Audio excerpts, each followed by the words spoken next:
That's a production part. So I'm just mixing up this stuff.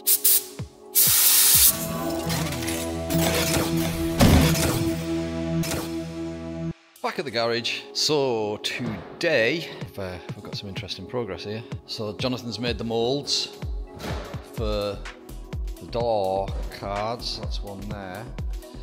And he also made the moulds for the little return bits on the inside of the door, which that is a piece. And that he's putting on the door now is a produced part.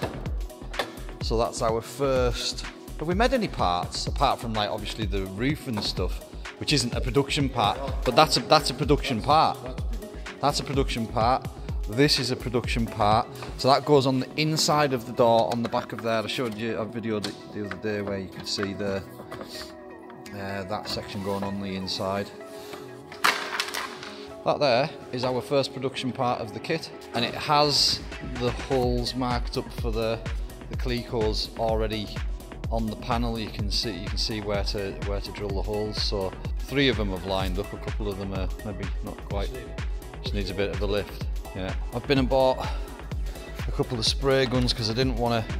I'm going to fire reface, which is like, I call it concrete. It's really thick stuff. So I got a big nozzle. They're both just cheapies. Like that was like, I think that was 30 quid, and that was like nearly 50 quid or something like that. But that one's for putting the top coat on. This one's for putting primer on and the reface. Because I was a little bit concerned if I put reface through Jonathan's gun and it set in the gun, then that's the gun wrecked. Right, so but I would say that's because that hole's maybe you have to push it a little bit. It might need a little bit of a tweak on that. Yeah, I think it's just the hole that's probably causing that. So I've got my overalls on. I'll get you on a tripod. I don't know what I'm doing yet. I'm going to be sanding something though, aren't I? So yeah, I'll work out what's to do and get recording. I'll show you that other purchase as well that I got yesterday. As you know, well, you don't feel the cold in this garage, but god damn it, it's cold in this garage. So I bought a space heater. Hopefully it's going to use less fuel than that big old thing there, because we put 25 quid's worth of diesel in that, fired it up, and it ran no longer than 2 hours. It was less than 2 hours. Hopefully that bad boy's not going to be as high on the fuel consumption. I'll be able to use it to, like, you know, put into the inflatable booth, warm up the parts, and then put the paint on. It's not ideal, but it's better than nothing. So this is the clamp upside down. I need to trim this so it's the same as that side, and I'm putting a little bit of build in there so that we've got this edge. You can see the edge of it slightly when the clam's down on the car, so I'm going to build that up a little bit so you can't see the edge. And then I've just got both of them to fettle up just so that there's a little lump in there and stuff, so get those fettled, make sure that bit's right there, and then that's this clam ready for primer. The way things are looking, we're definitely going to be priming today, so.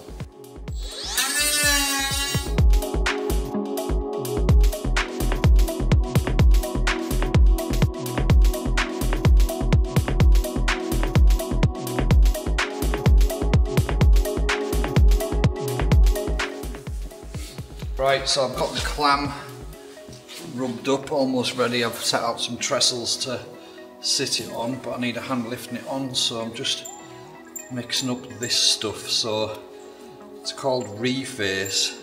It's like a filler primer, but more like crossed with an epoxy filler. You can see it's got loads of solids in it there. But when you spray this stuff on, it doesn't take, like primer takes like quite a while to go off and harden properly. This stuff doesn't, it goes hard like filler. So like half an hour sort of thing and it's hardened. This is the stuff that can absolutely wreck a spray gun if you don't get it cleaned out quick enough. So I'm just getting this ready to use, ready to mix, get all the solids mixed back into it. And when Jonathan's free, because he's over there fiberglassing the other door, he's free, then I'll give us a hand lifting it onto the trestles. Look at how thick that is. I've just put it outside on the doorway I'll just do it outside.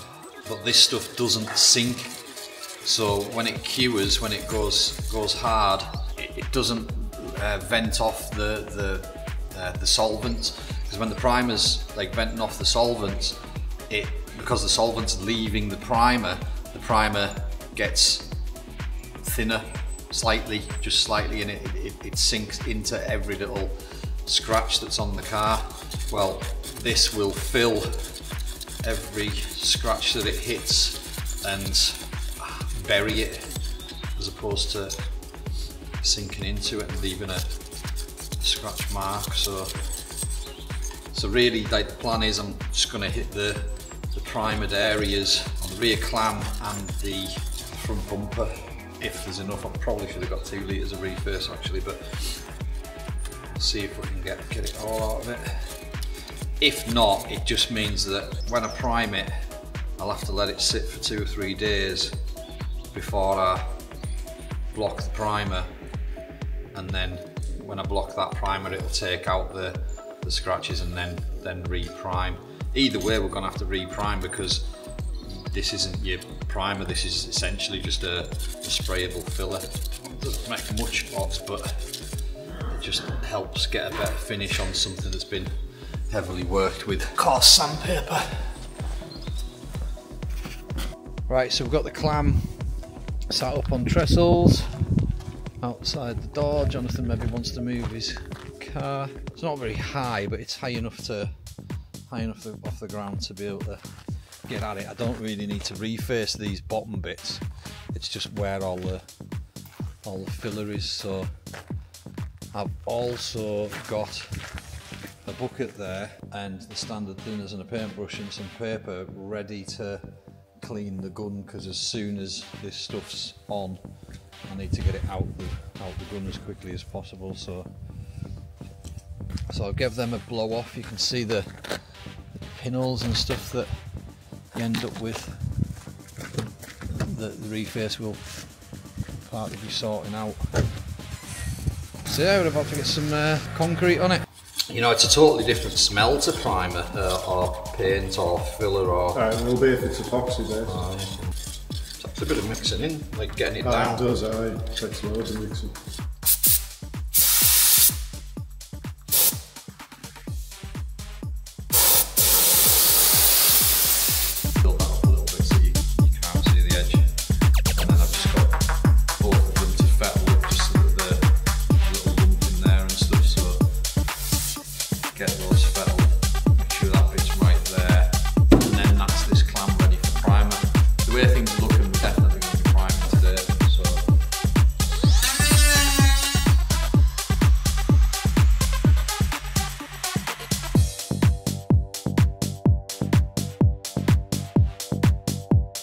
Right, let's have a look at this. It's a bit of a run there. Obviously I'm blasting it on really heavy. You've got to have really high pressure to get it on. Still some little pinholes there, I don't know if you can see them. But literally just filled and buried probably about 500 holes. There's a couple of little ones still there. Nothing too major. See, every one of these pinholes I would have to find it and then put filler in it, which is always higher than the surface, and then sand that filler off until it's level again, whereas this, it creates a whole new surface. You wouldn't believe how thick this stuff is. It doesn't look as thick as it actually is, but it goes on thick. So there was quite a lot of pinholes there. That's a big one, so that's going to need, see if we see it there, that one there will need a little bit of filler in. Hundreds and hundreds. I was just saying to Jonathan there, doing this has probably saved, I don't know, 6 hours, something like that of sanding. There's a little bit there to do, but it's yeah, and a lot of frustration trying to find them as well. So I won't go too heavy on blocking this. I'll just knock the top of it off. I don't want to get rid of it. I'm just gonna give it a light blocking. Once I'll go around, fill the pinholes that's left that I can see. There's a little bit of a, can you see that dip there? Little one there. But yeah, I'm probably left with about 10 pinholes to fill, so it's nothing compared to, where's that one there? Can you see that one there? It's nothing compared to what was, and this stuff rubs really, really well as well. I'm definitely should have got a bit more on there, but yeah, there's quite a few there, but it's not too bad. Knock a little bit of filler into there before I even rub it, but this stuff rubs lovely. It comes down really nice. That'll need block over it, then straight onto primer. There was a load in there, so I've absolutely blasted it in there. Got a bit of a run there, but a couple more pinholes there. Again, there is some that I'm gonna have to do, but it's a tiny fraction of what was in it, you know. A bit there, and obviously the primer, normal primer, would show this up, but it doesn't fill it. Don't touch it, Richard. See that one there? So yeah, I reckon just using that product will have saved us, I'd say, an easy half a day. Another step forward, another job done.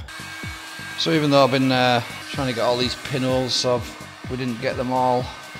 There's still a few little ones, so I just went around and put some really thin, runny filler in there just to get into the holes. I think we've got them all now. So there's a few bits and pieces. Nothing too major though. Jonathan's, is this the mould or is this a piece? Yeah, this is a mould for the other side door. Oh, that looks great. So essentially for these you've got like, that's the piece that goes on the back of the door, and that's the mould for it. Well, that wasn't any good, was it? You couldn't see what I was... What are you doing, camera? There we go. So that's the piece that's going on the car, and that's the mould, so that's the other mould. Roof's pretty much rubbed. I've got some corners to do. Put a little bit more filler on there because it wasn't quite straight. This is an actual casting that we've done, and yeah, getting really close. The bumper's in the same sort of situation. There's still some pinholes to fill on these, but I'll do this tomorrow. So fingers crossed we'll be here tomorrow. I don't know. He never knows when he's coming, whether he's coming in on a Sunday or not. I think he just likes to keep us in suspense. He says, "Oh, I don't know yet," but he's in every Sunday. So, bit of luck, I'll be back tomorrow. Get all this rubbed, and that'll all be ready for primer. You never know. I might even get it primed.